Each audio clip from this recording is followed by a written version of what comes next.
I'm joined by TSN Hockey analyst Martin Biron. Marty, great to see you.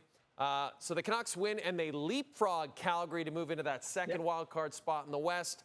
Quinn Hughes back for Vancouver and making an impact. He missed the last 4 games, and you just notice him out there. It's a completely different team when you have one of the best defensemen in the world in the lineup, right, Marty?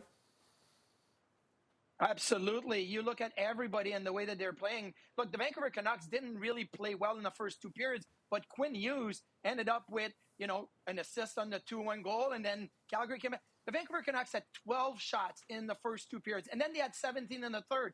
And Quinn Hughes played almost 30 minutes in the game, most of that in the third period, and then 3 minutes and 29 seconds in overtime. That is just crazy. And he was controlling the play. He had the puck on his stick. He wanted the puck on his stick. He was not only a leader on the ice, emotionally, he was a leader for the Vancouver Canucks. Why? Because he got, Anderson in his face. He had Lomberg in his face. He had everybody chirping him, trying to get after him.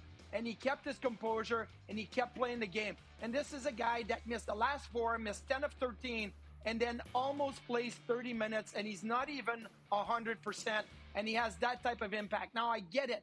The Vancouver Canucks still went 2-2 in the last 4 without him, but they need him, especially since they went down to 5 defensemen after Elias Pettersson, the defenseman, was out of the game after the first period. So you look at Quinn Hughes, he needed to come up big, and this comeback win for the Vancouver Canucks is all on their captain, in my opinion. He was the catalyst for their emotional comeback. So it's Vancouver back in playoff position, Calgary out of it, but at the same time, I mean, you got to be impressed with what Calgary's done this year, Marty. We were thinking this is a rebuild, a full-on rebuild, probably no chance they make the playoffs. Here they are. They're right there in it. They're right there in the fight. Who do you give the most credit to, Marty, for Calgary's success this season? There's a ton of credit that goes around, obviously, a guy like Dustin Wolf and net, Nazem Kadri. But for me, I'm going to look at Jonathan Huberdeau. Why? Because he scored 12 goals and 15 goals in each of the last 2 seasons, and now he's got 24. And not only that, he plays on the power play. He plays shorthanded, a huge shorthanded goal to make it 2-2. And then he gets the power play goal to make it 3-2. But, also in the shootout, he extends the shootout. He has to score. He goes in, boom. He gets a quick shot. He extended the shootout. In big situations, Jonathan Huberdeau has come up huge this year. Is it going to be the year that he had with the Florida Panthers before the trade? I don't think so.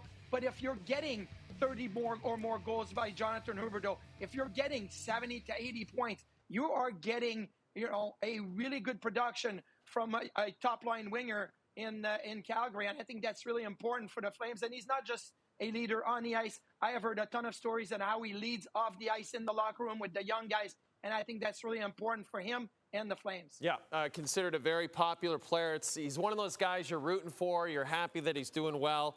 Marty, this is a cool stat. The Canucks and Flames have either sat in the final wild card spot in the West or the first spot out of the playoffs all the way back to December the 29th. This is a tight race, and it feels like it's going to go right down to the wire. Martin Biron, thanks for this. We truly appreciate it.